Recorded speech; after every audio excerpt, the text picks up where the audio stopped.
Good afternoon, Ash Creek family. I'm sitting here in my office just enjoying our quarantine. I hope you are well and safe and enjoying your quarantine. It's been an interesting week and it seems to me like it's going to get even more interesting. Before we have our daily devotional, there's a couple of things that I want to tell you about that are exciting that's coming up.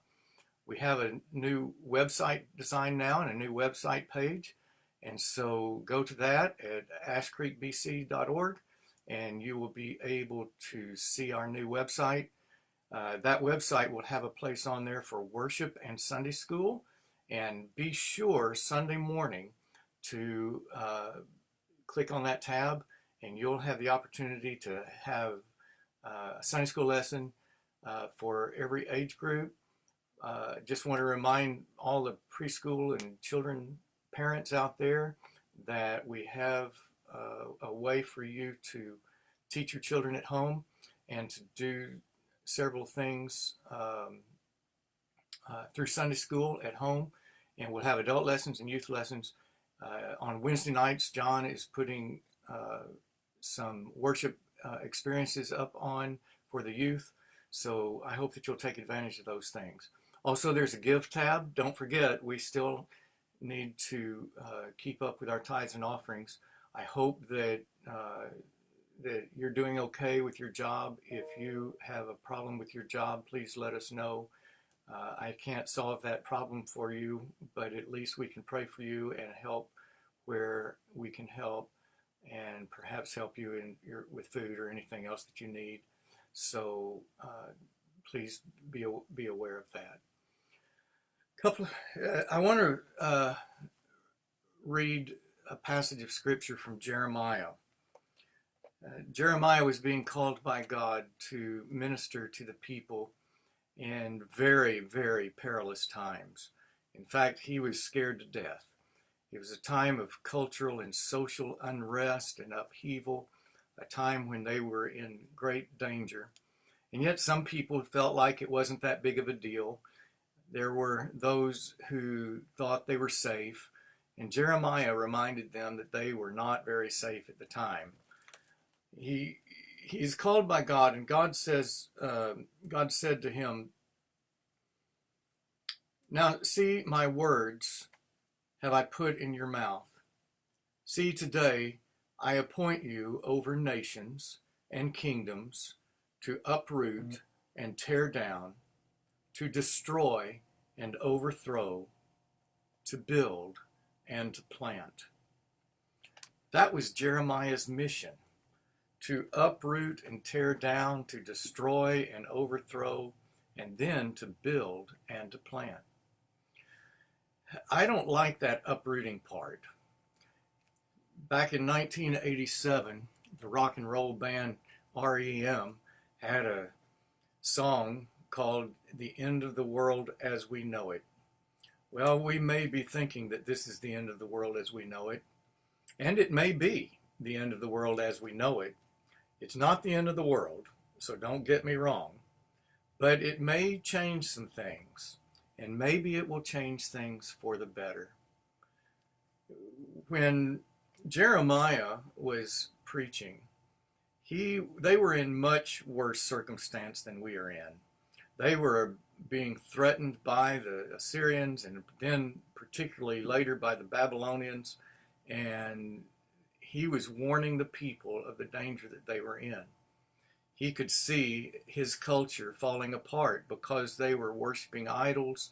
The rich were getting richer and they were oppressing the poor. And Jeremiah said, that's a bad thing.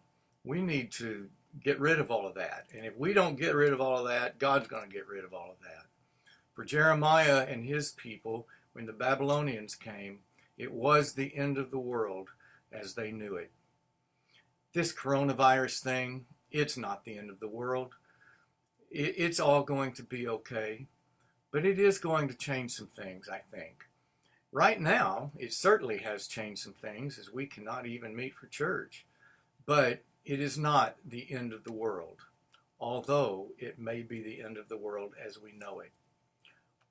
I'm thinking the world as we know it is not always such a great thing. The world as we know it is a world where greed rules, in a world where revenge rules, in a world where um, people are oppressed, in a world where untruths are rampant. Maybe if we tore down all of those things, and maybe this will do it. Maybe now, instead of, when we come out the other side of this thing, instead of having a world of greed, maybe we can learn that this is a world where we ought to share. Maybe this kind of tragic thing that we are experiencing and difficult thing that we are experiencing will teach us to share with one another again. I've been amazed over the last couple of days how much God seems to be doing to change the world. He's changing it for the better. Things are bad. The stock market is collapsing. All kinds of fear is rampant. And it is bad. But God, I think, is using these things to change the world for the better. Wouldn't it be great if we had a world where people learned how to share? In a world where pride is the main emotion that we have as a people, wouldn't it be great if we became humble? Where power is something to be wielded, wouldn't it be good to be reminded that it is the meek who are blessed? Maybe through these difficult, trying times, we can learn those kinds of lessons. This is not the first time that the world has gone through very difficult times. There have been a lot of times much worse than this. I think about in the Middle Ages when Europe went through the plague, or even our grandparents who went through the Depression or World War II. This isn't as bad as the Civil War, and there have been many times worse than this. But in all of those times, we have come out a better people, and God's people have come out better, because maybe we will learn that we can let go of the material things that we have and share with others. Maybe we can learn that our pride does not need to determine who we are, but that we can show humility, that we can forgive, and that we can be the kinds of people that Jesus wants us to be. And we can lead the way in showing our world and our culture that there is a better thing coming. Jeremiah, when he preached, sure enough, all of the things that he prophesied about came true. The Babylonians came, they tore down Jerusalem, took people off into exile. But later, after all that experience, all of those people, many of whom died while they were in exile, but the people of Israel, they came out a better people. Idolatry was gone. They learned a new way to worship. And when they returned back to Jerusalem, they rebuilt the temple, and the Spirit of God came back to them, and they were a different people after that. I was I found a wonderful poem on the internet just a few minutes ago that I wanted to read to you, and I'll close off with this poem. It is a poem that is attributed to a poet named Kitty O'Meara. And the people stayed home and read books and listened and rested and exercised and made art and played games and learned new ways of being and were still. And they listened more deeply. Some meditated, some prayed, some danced, some met their shadows, and the people began to think differently. And the people healed.